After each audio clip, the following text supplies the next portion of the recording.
Donc je disais qui a été présenté aussi à Web Île-Lorient cette année. Oui, il y a quelques semaines de ça. Voilà. Bonjour à tous, donc je m'appelle Daniel Neveu, je suis gérant de la société Domino Studio, qui est une agence digitale sur Pluriel. Donc ça c'est pour la présentation officielle. Wizard, c'est donc une plateforme de gamification du tourisme dans laquelle on détourne les usages du jeu vidéo pour transformer le tourisme en une espèce de grand jeu d'aventure et d'exploration. Nous on est touristes, donc toute l'équipe de Domino est touriste, comme vous tous j'imagine. On est aussi des joueurs, on adore jouer et on aime qu'on nous raconte de belles histoires avec de beaux châteaux, de belles princesses, etc. Le problème, souvent, c'est que quand on vous annonce ça, quand vous allez dans un endroit comme Brocéliande, puisqu'on va prendre l'exemple d'à côté qui est un peu le cas d'école, donc on vous annonce que vous allez voir le château de Viviane, etc. et qu'au final vous voyez ça, ça marche toujours ce truc. C'est ça quoi. Il y a vraiment un gros gap entre ce qu'on nous annonce et ce qu'on va voir. Donc on est toujours un peu déçus parce qu'on a du mal vraiment à aller au fond des choses et à s'immerger vraiment dans un univers un peu fantastique. Du coup, on a pensé à un jeu justement qui pourrait utiliser le numérique en utilisant des règles du jeu vidéo, des règles simples, et qui peuvent créer des fluidifier un petit peu le tourisme en agrémentant les lieux qui ne sont pas forcément favorisés au niveau patrimoine, de mini-jeux numériques, etc. Donc, alors c'est pas ça date pas d'hier. Ça fait 6 ans qu'on bosse dans le tourisme avec comme valeur ajoutée la gamification au travers de films, au travers de sites web, etc. Et puis on a eu une première expérience justement d'une expérience réellement transmédia, puisque qui est résumée ici, qui liait justement les nouvelles technologies avec un smartphone. Alors c'était en 2010, l'iPhone, je crois qu'il y a eu l'iPhone 3, mais l'iPhone 4 n'est même pas encore sorti. Et les habitants. Alors, vraiment, quand on dit transmédia, on y est là. On a l'humain d'un côté et puis le numérique de l'autre. Et on a eu des retours c'était sur le coin de Locminé, Saint-Jean-Brévelay, donc il y avait à peu près, c'était un désert touristique. Et il y a eu quand même 200 personnes qui sont passées sur le circuit, donc c'est quand même pas mal de passer de 0 à 200%, c'est plus l'infini quand même, donc c'est un bon score. Et on s'est dit, bon alors apparemment ça marche, on avait donc du papier, on avait du numérique, on avait un site web aussi où il fallait, en fait, je le pitch en 2 minutes, on incarnait un journaliste qui devait créer un article sur le coin avec les légendes locales qui s'appelait la Gazette du Dragon. Et le smartphone l'aidait à regarder un petit peu dans l'invisible. Et à la fin, il y avait un site internet où il racontait son aventure qu'il pouvait partager. Donc on s'est dit, c'est une super expérience, il faut essayer de la démultiplier, parce qu'il y a plein d'endroits en France où ça peut être jouable. On a regardé un petit peu ce qui se fait au niveau des applications dans le numérique, et on s'est dit, c'est pas génial ce qu'on nous propose. Je sais qu'on était un petit peu déçus, c'était soit vraiment très très moyen au niveau du contenu, ou alors c'était assez bancal au niveau de la réalisation. Et on s'est aperçu que la cause principale, c'était surtout le coût. Parce qu'on l'a vu tout à l'heure, ça coûte très cher de faire un truc beau et propre. Ça coûte très très cher. Nous-mêmes, comme regard sur certains, notamment sur l'empreinte perdue, on a fait un chèque à la fin. Si on fait le bilan. Et donc on s'est dit, bon alors, stop, faut arrêter d'essayer de répondre aux appels d'offres sur des budgets qui ne sont pas du tout réalistes. On s'est dit, on va créer quelque chose nous-mêmes, on va créer notre plateforme. Et on va justement la proposer aux offices de tourisme pour qu'ils puissent eux-mêmes écrire, raconter leur histoire sur leur patrimoine local en se servant des professionnels locaux. Et voilà, ça s'appelle Wizard. Donc c'est à l'état de seed. C'est-à-dire c'est un projet qu'on est en train de financer en fonds d'amorçage. On espère pouvoir lancer ça, le développement début d'année prochaine. Le background de Wizard, il y a un background un peu steampunk, avec des méchants, les Alterac, qui sont là pour modifier le cours du temps, pour essayer par exemple, que la Bretagne soit toujours aux Anglais, par exemple, ce genre de choses.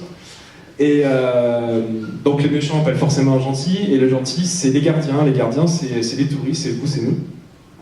Le gardien se sert en fait d'une technologie, d'une technomagie, j'appelle ça, qui s'appelle Wizard, et qui permet au travers de super mobile device de regarder et d'interagir dans le passé au travers d'une petite fenêtre, donc l'écran. Hop, alors J'ai encore... 5 minutes. Ouais, 5 minutes. J'hésite à le faire, mais si c'est important, je pense que vous êtes le public pour ça. Quand on a fait le bilan à la recherche d'empreintes perdues, on s'est aperçu d'un truc, c'est que justement, plus on s'approche de l'humain, et plus il faut que la technologie se fasse discrète. Plus on a un patrimoine immatériel, plus la technologie doit se faire présente, parce qu'il faut arriver à la mettre en avant. C'est sur ça en fait qu'est basée toute la conception de Wizard, c'est-à-dire que la technologie, on ne fait pas quelque chose juste pour la technologie. C'est pas parce qu'on a, comme on disait tout à l'heure, je ne sais plus qui expliquait ça, on ne fait pas une infographie juste pour faire une infographie. Il faut vraiment que la techno soit au service du scénario, et c'est vraiment le leitmotiv de Wizard. Parce que justement dans les appels d'offres, c'est souvent l'inverse. On a l'impression qu'il faut absolument faire du NTIC pour faire du NTIC. Ça c'est ce que j'expliquais tout à l'heure. Plus on est sur place et plus la technologie se fait discrète. Voilà, alors Wizard, ça ressemble à quoi? Ça redémarre, donc c'est du mock-up, hein, on est en phase de démarrage, mais ça représente un petit peu la chose. L'idée c'est de renvoyer le visiteur sur le territoire. Donc la meilleure façon de le faire, c'est de le situer sur le territoire et de situer ce qui est aux alentours, donc une carte. Toute la partie, toute l'ergonomie, l'interface de Wizard se passera vraiment majoritairement sur une carte. On a un petit slider en haut en fait qui est pas là pour zoomer, dézoomer, mais simplement pour changer d'époque. C'est-à-dire que j'ai envie de voir l'environnement, de faire un tri au niveau des époques. J'ai envie de voir l'environnement à l'époque qui me convient, avec différents thèmes aussi tagués, sport, sciences, frissons, religieux, architecture.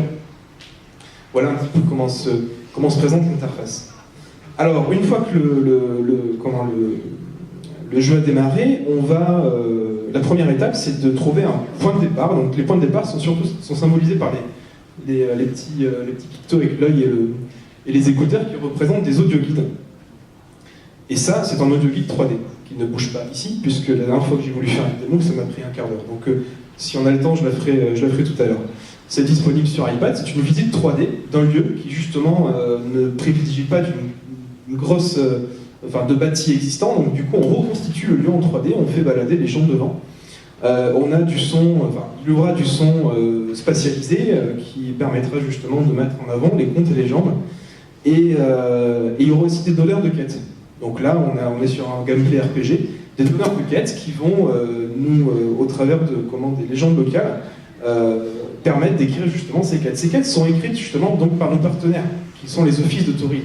Parce que c'est à eux que s'adresse ça aussi, c'est à eux que s'adresse cette plateforme. Et donc ici, par exemple, l'Office de tourisme de Pleuremerle aurait écrit la quête du beurre. La quête du beurre, donc pourquoi? Parce que justement, donc, on a à Pleuremerle, Lost qui va arriver demain, et gros drame, la cargaison de beurre devait arriver, on n'aura plus assez de Kouniaman parce qu'ils sont toujours pas là, et c'est une catastrophe, quoi. Donc, il va falloir partir à la recherche de ce convoi.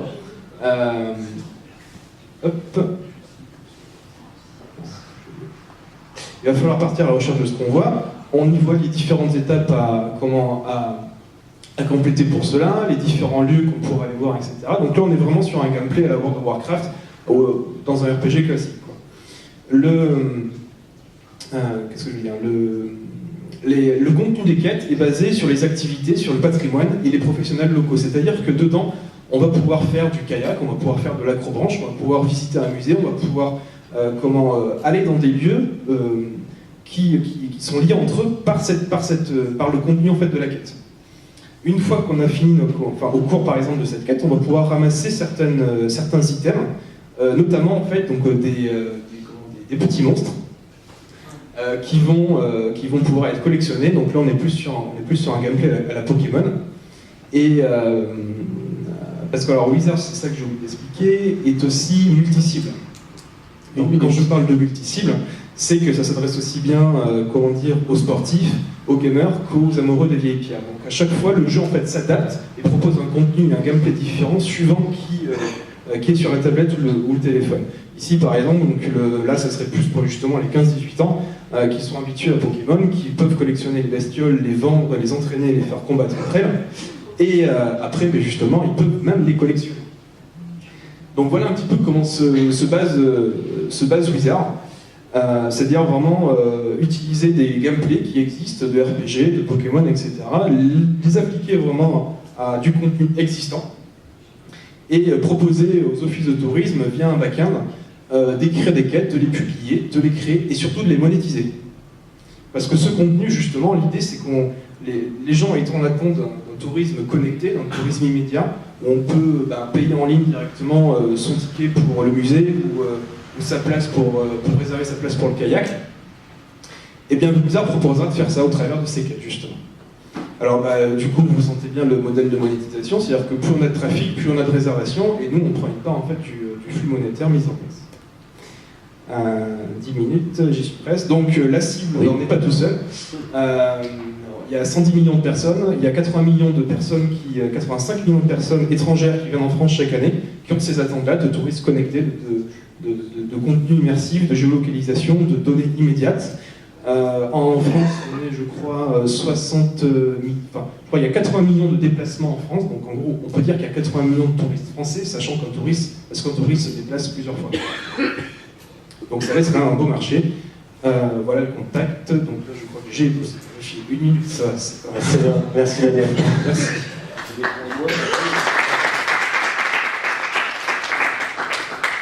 Quand est-ce qu'on va pouvoir jouer? Alors, début du développement, dès qu'on a les fonds d'amorçage, et j'espère que ce sera en janvier. Et vous cherchez 110 millions? Non, ça c'était la cible. Non, on aimerait avoir 150, 200 cas pour démarrer tranquillement. L'idée c'est de faire un proof test sur la zone de Procéan parce que c'est vraiment un cas d'école. Et vers peut-être aussi une commune, enfin une agglomération plus importante comme Nantes, où il y a un tourisme bien différent. Et ça nous permettrait d'avoir vraiment de faire un bon proof test sur ces deux bases-là. Des questions dans la salle? Ah oui, plein. Bon, on va en prendre 2-3. Alors j'ai 2 questions. D'abord, est-ce que vous avez déjà démarché les offices de tourisme pour leur présenter un peu le projet et comment ils vous ont répondu? Et deuxièmement, est-ce que c'est prévu, donc c'est les offices de tourisme qui créent les contenus, si j'ai bien compris. Donc l'idée c'est qu'il faut aussi qu'ils les développent dans différentes langues. Si c'est, Alors, première question. Donc, pour les offices de tourisme, oui. Alors, on les démarche régulièrement. Ça fait 7 ans qu'on bosse dans le tourisme. On a un bon réseau assez étalé sur même ça va jusqu'à Chamonix. Donc on est au milieu de la France, mais bon, enfin, on a dû demander et démarcher au moins une vingtaine d'offices de tourisme. Et c'est une demande qui est récurrente, vraiment. Ils veulent tous faire du numérique, mais les décideurs, donc les élus, quand ils votent les budgets, c'est jamais suffisant, on le voit bien. Enfin, c'est ça le gros problème. Donc c'est une solution qui les intéresse complètement, surtout qu'ils n'ont pas. On leur donne un background qui n'est pas non plus trop intrusif, ça leur laisse la place d'aller placer leur identité territoriale. Et le contenu, pas le contenu, mais l'outil est constamment mis à jour. Et ça, c'est des coûts de fonctionnement qu'ils n'auraient jamais pu assumer. Donc rien que pour ça, rien que pour le coup, ouais, ils accrochent pas. Et disons, la deuxième question sur la langue, oui, c'est prévu, c'est simplement une question technique, mais tout est prévu pour être traduisible aisément, surtout qu'on cite quand même un public aussi étranger. Alors moi, plus une remarque que vraiment une question. Moi, je vois ça et pourtant, je suis pas dans l'office du tourisme, mais j'ai envie de l'avoir et de le modder, c'est-à-dire d'en faire un autre jeu, mais du coup d'information. Est-ce que c'est une voie que vous interdisez ou pas? Alors, par modder, est-ce qu'on pourrait, qu'est-ce que tu peux préciser? En fait, le mode dans le jeu PC, c'est prendre un jeu et refaire derrière quelque chose d'autre. C'est pas juste l'interface, tu parles vraiment d'un gameplay différent, etc. Pourquoi pas, ouais. Alors, oui et non, c'est-à-dire que justement, nous, ce qu'on a prévu, c'est de pouvoir geler une branche, faire une version avec une identité propre au territoire. Ça nous est demandé justement dans un appel d'offres sur lequel on est en train de répondre. C'est-à-dire qu'on peut prendre une partie on prend toute l'application Blizzard et on en fait une appli propre pour cette personne-là. À partir de là, on peut avoir un background différent, un gameplay différent, on peut avoir plein de trucs. Mais en fait, on va retomber sur la même problématique, c'est-à-dire que ça coûte un bras et que, bon, au final, est-ce que ça vaut vraiment le coup? Dernière question.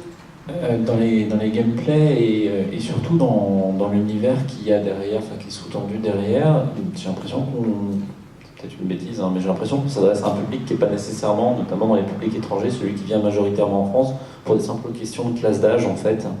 Je ne sais pas si c'est des choses que vous avez déjà regardées avant, mais j'ai l'impression qu'on est plus, notamment dans les publics étrangers, dans des visites de groupe et dans des visites de personnes qui vont être dans des 40 ans et plus, et que là on est quand même dans des modalités qui vont plus parler à des 35 ans et moins, j'ai l'impression.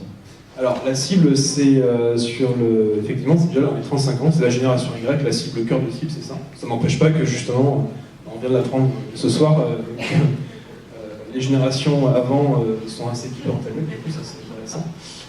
Pour répondre plus précisément, je dirais que nous, ce qu'on cible, c'est vraiment le touriste d'agrément.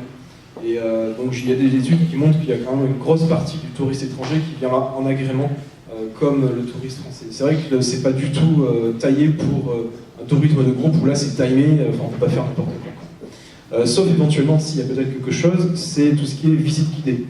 Donc là, je n'ai pas eu le temps de le montrer, mais en gros, par exemple, on peut très bien imaginer faire partie d'un partenariat avec un tour opérateur pour, lorsqu'ils vont au Mont-Saint-Michel, la spécifier qu'on peut avoir des smartphones ou des tablettes avec une maquette du Mont-Saint-Michel, etc., etc. Merci. Je propose qu'on avance. On est sur le...